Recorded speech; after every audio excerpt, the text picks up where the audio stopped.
Hey, Yeti Gaming here with... Ian Parish. And what did you do this weekend, Ian? I got 6th place at the Goodlettsville, Tennessee Regional. What'd you play? I played Voiceless Voice. Alrighty, let's get into it. Yeah, so this deck, the reason I decided to play this over other, like, you know, what a lot of people would consider to be, like, the best deck of the format, which is going to be, like, pure Snake Eye or Fire King Snake Eye, is that those decks, a lot of the time, I just felt like they were sort of, like, have a lot of hands where they play so much non-engine that then they end up in a position where they open too much non-engine going second, and it doesn't do enough against this deck, because this deck actually, like, makes their hand traps trade pretty poorly, and I didn't really want to pass to a Veiler or an Imperm. And so I thought that this deck was a pretty good option for that. So I'll kind of just give a brief explanation of what all these cards do.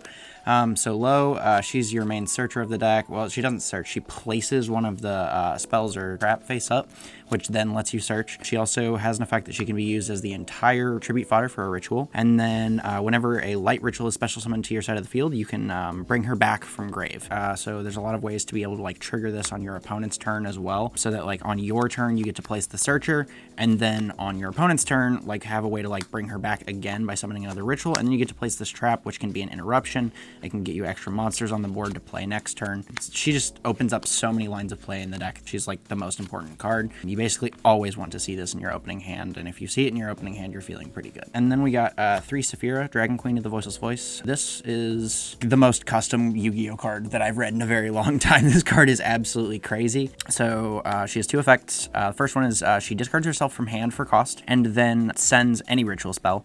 So, you know, potentially some other synergy with other decks like Drytron, if anybody wanted to kind of give that a shot with the Meteos Drytron. But right now she just sends the Voiceless Voice ritual spell, which I'll get into in a second.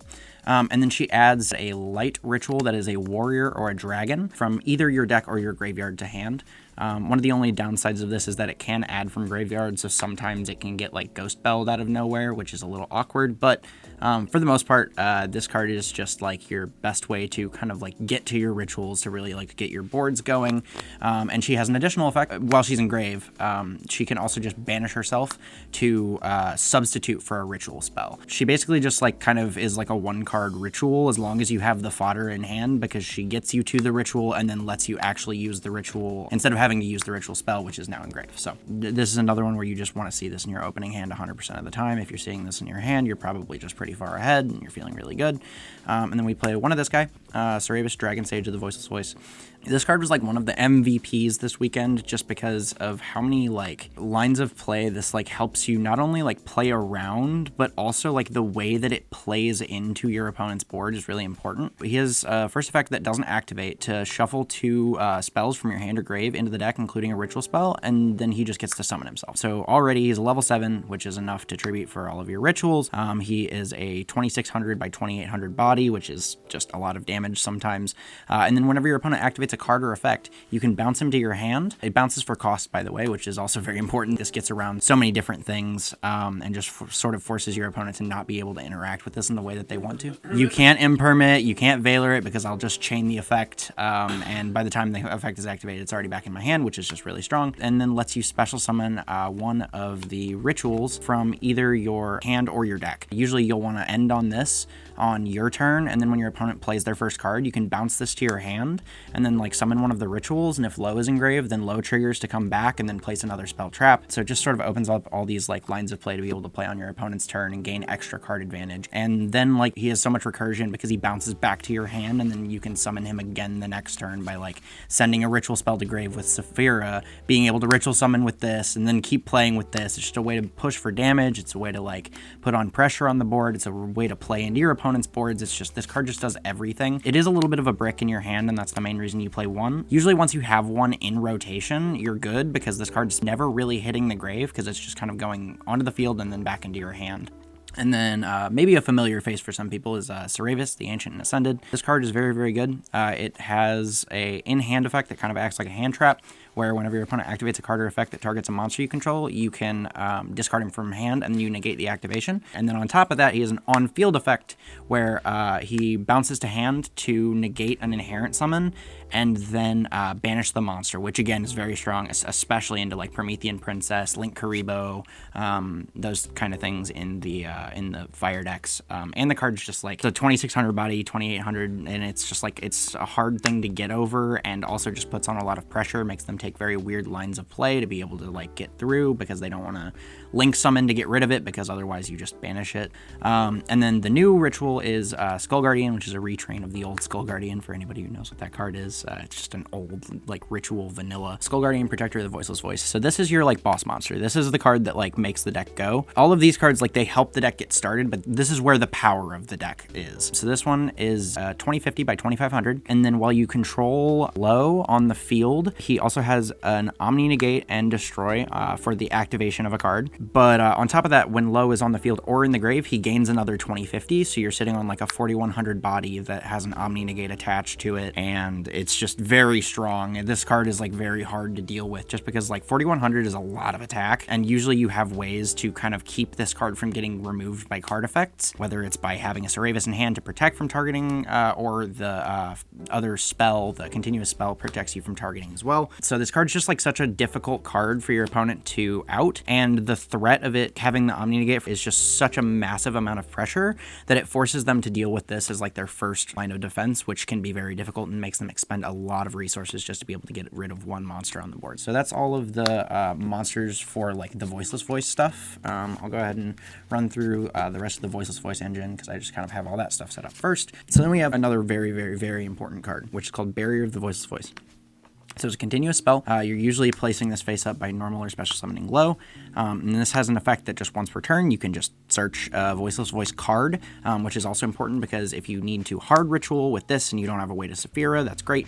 If you're afraid of an Ash, you can sometimes just add this. If they don't Ash this and they're waiting for the Saphira to make you like run through a Saphira, you can sometimes just add this in hard ritual anyways. If you open this in a hand where like you have other ways to play, this is amazing bait, because like you don't really lose any card advantage because it just stays on the board and still provides value for you, and then will continue to provide value for you in like later turns. So again, it just is one of those ways to like make your opponent's hand traps just trade very poorly into you. On top of that, it says while you control low and a light ritual, your opponent cannot target monsters for attacks that are not ritual monsters, aka your 4100 beater, and it makes it so that while low and a light ritual is on the field, none of your light monsters can be targeted with card effects. So they usually have to find a way to deal with this card first, which usually is what you're going to be using your Skull Guardian Negate for, and then they have to figure out a way to like get over this, which is very difficult for a lot of reasons, but also including this card.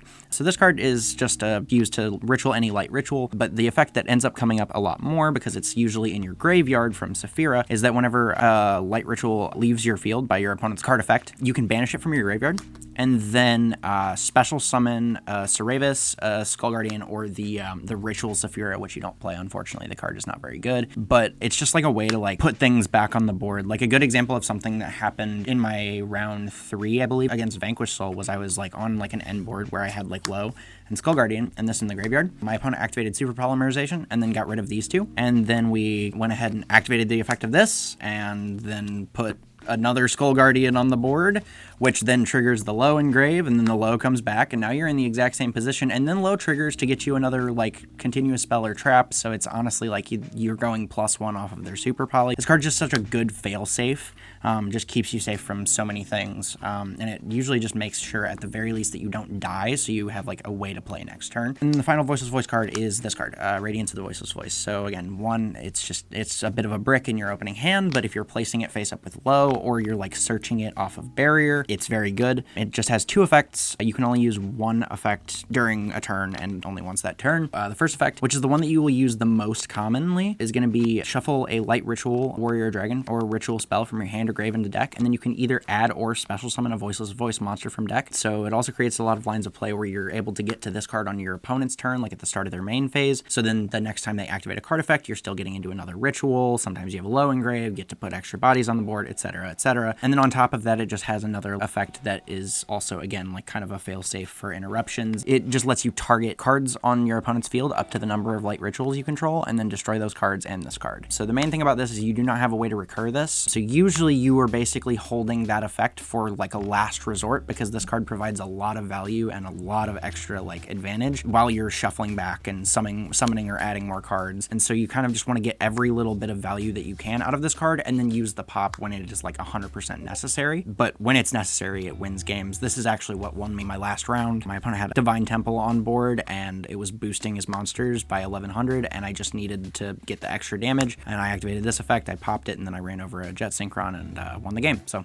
anyway, other like engine stuff, we also played 3 Diviner, the Herald, and a Trias Hierarchia. I feel like everybody probably knows what this card does by now. Just sends a fairy monster from your deck or your extra deck to grave. You increase this card's level by the level of the monster sent, and then when it's tributed, you can special a level 2 or lower fairy from deck, aka low. So your usual line of play with this is you're going to go normal summon Diviner, and then you send Trias Hierarchia, which has an effect where during the main phase, if it's in your hand or grave, as a quick effect, you contribute up to 3 fairy monsters for cost, and then you special summon it, and then it banishes when you leave the field. If you tribute 2 fairies, you get to non-targeting destroy a card your opponent controls, and if you tribute 3, you get to do that first effect and draw 2 cards. The entire tournament, I activated this card a lot of times. I never used any of the secondary effects. It's almost always just to tribute this, to get this to trigger, and then it's just an extra body on board that is a light and like level 9, so it also is ritual fodder. It's just very good. You also do have the option, if you're strapped for like removal, you can send Entis with Diviner to pop a card in your opponent's center of the field,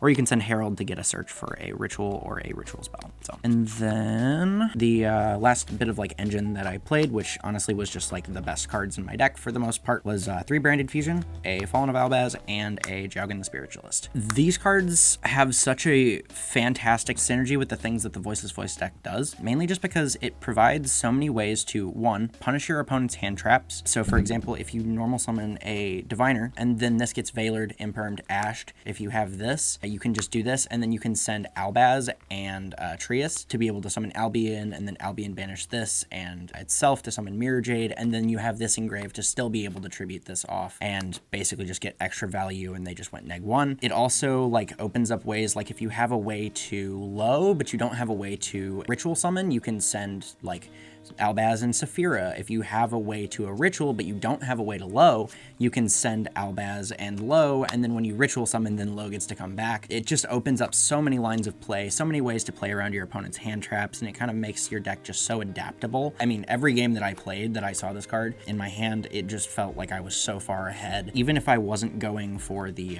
Fallen of Albaz and the Jowgen into a Sanctifier, because then Sanctifier lets you summon this back, locks him out of special summoning. How did you like the Jowgen in the main deck?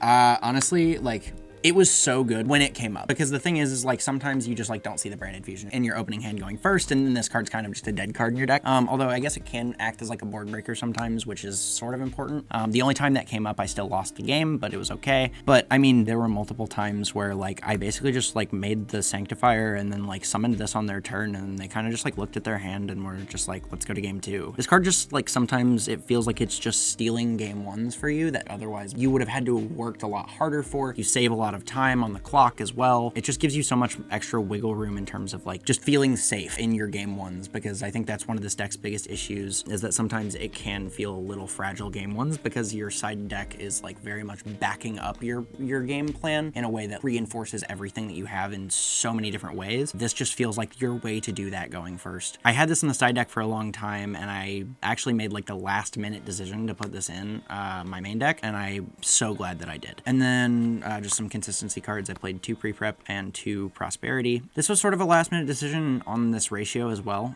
This card is very, very good, but in a lot of ways, this doesn't actually progress your game state in the way that you want it to. This is actually like a way to find Branded Fusion. Your board is just exponentially stronger if you find a way to either this, or if you're playing against a deck where this maybe isn't as good, you just make Mirror Jade, and Mirror Jade is a crazy Yu-Gi-Oh card as well. And this doesn't really help you like dig for things. It just kind of gets you the ritual, which like Saphira already takes care of, and Saphira is searchable by a bunch of different cards in your deck. The only time that this card really ever felt like it was exceptionally good of its own merit in this deck is being able to activate it before you normal summon to be able to search a Ceravis to get your targeting protection, like to play around Imperm or Veiler.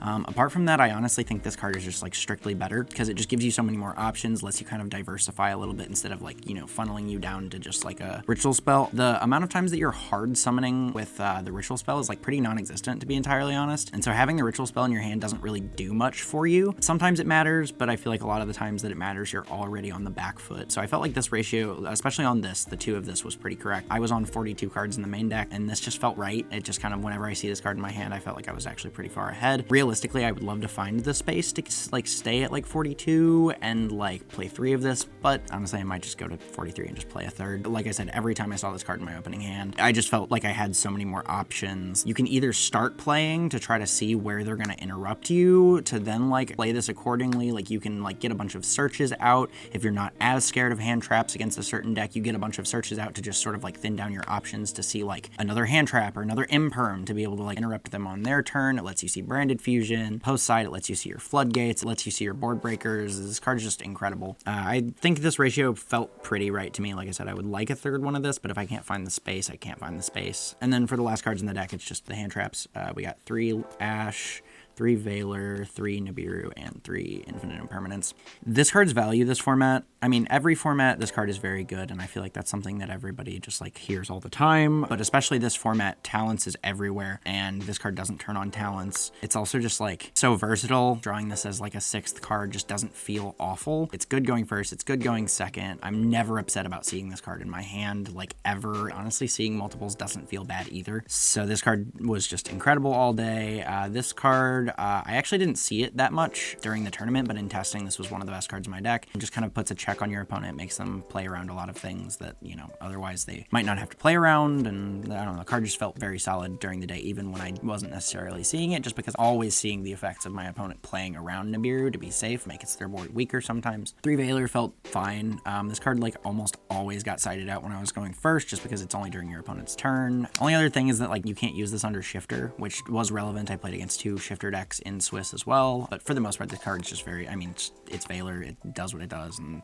for the most part, it's the same thing with Ash. Getting your Ash heated hurts, it sucks, but like it's one of those where like if you're getting your Ash heated, that means that usually you've probably like made your Ash impactful enough that them taking the Hita line is like sort of more of a last resort than just like an extra free plus. It does suck, but it's just like a necessary evil.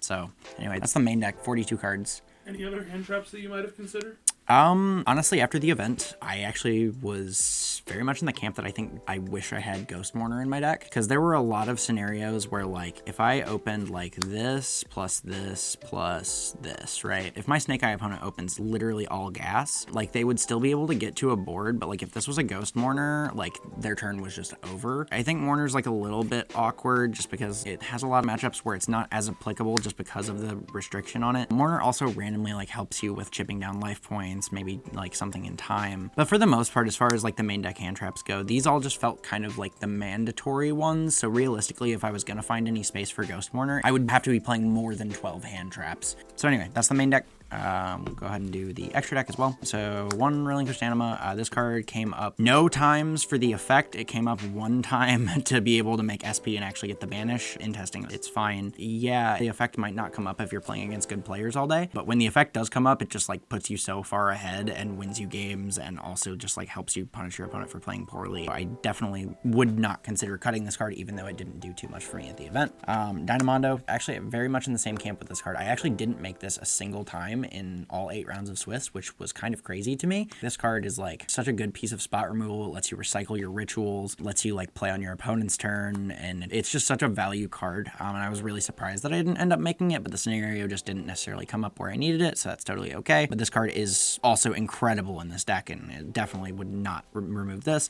This I actually am considering cutting. I think in theory it's really good being able to like IP into like an undestructible SP and then making them attack your Skull Guardian because they can't attack over this because of the barrier. It can be really strong, but like a lot of the time you don't have the extra gas to be able to go into IP, and then even if you do, you're gonna have to use one of your very impactful pieces left on your board to be able to actually link off with this. I don't think I summoned it the entire day, and like there was never really a scenario where I was even considering making this just because I just didn't have the gas to get there. And then SP, this card is just unbelievably good. I mean, it just came up so many times. It just takes care of so many things. It provides you like an extra layer of interruption. Honestly, a lot of the time, even if I'm not getting the extra banish off of SP, I'd just rather make SP than IP because then it doesn't force me to like have the extra monster, and it's just another interruption like immediately. This card is just incredible, unbelievably good. Fun fact, Noah on the drive up there was like, hey, do you have Underworld Goddess in your deck? And I said no, and he convinced me to put an Underworld Goddess in my deck, and then I didn't summon it a single time.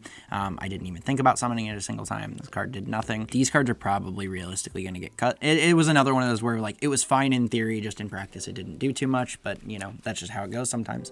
Then we got Albion, Sanctifier, Lubellion, and Mirror Jade for the branded package. This card mainly is a light to be able to tribute if you need to like hard ritual summon, and also sometimes it's just like extra tribute fodder. If you need the extra tribute fodder and you're still trying to get to like a Mirror Jade, you can like make this, banish this, and then go into this, get this back into your extra deck, and then summon the Mirror Jade, and then you have both of these, and this is like a extra tribute fodder for you. You can dump this off the Mirror Jade to like grab a branded fusion. Even if it's not live, you can just get the brick out of your deck, but usually it also actually is live again because this shuffles back the Albaz as well, so, you know. It came up quite a lot. Like all of these cards were pretty solid. I made Lubellion, I think maybe once or twice, but the times that I did, it was very important, and it put me very far ahead in the game state. Just letting me kind of ritual and get to this was very nice. The branded fusion lock, by the way, it doesn't really impact your deck, just because your deck really, for the most part, plays through the main deck, and then every once in a while just kind of uses the extra deck as pieces of utility. And these cards are very good utility, and like getting you locked into fusions just doesn't really change your lines of play that much. And the last fusion was just like I said, just to be able to send off the Diviner. This card came up 0 times, and honestly, I've been considering cutting this card for a long time. It just doesn't come up enough because usually if I desperately need the search that bad, I'm already pretty far behind, or I hard opened the Trias. I don't know. It doesn't happen often enough that I would want to keep this card in my deck. Axel Stardust and Baron. This package was crazy. I made this probably 3 times to go into this, and then I made this card actually like on its own, like without this, like probably another 3 or 4 times. Every single time it was crazy, like making Baron to like back up my board, like when I have my floodgates going second. This card is just super valued, super good, and this is just your way to kind of climb into that. Basically, if your Diviner gets impermed or veilered or ashed, and you still have a way to put low on board, you can get the trap and like shuffle one of these back and summon a Saphira. And then Saphira is a 6, Diviner's a 2, you make Axel and you summon this Diviner back and make Baron. That line was actually very, very relevant for me at the event, and I'm very, very glad that I played these cards. I made this one time, it was okay. I think the time that I made it, it just like cleared a nib token, but it was fine. Like this card in testing was very good and comes up quite a lot because you can make it with low and Trias, because low's a 1 and Trias is a 9.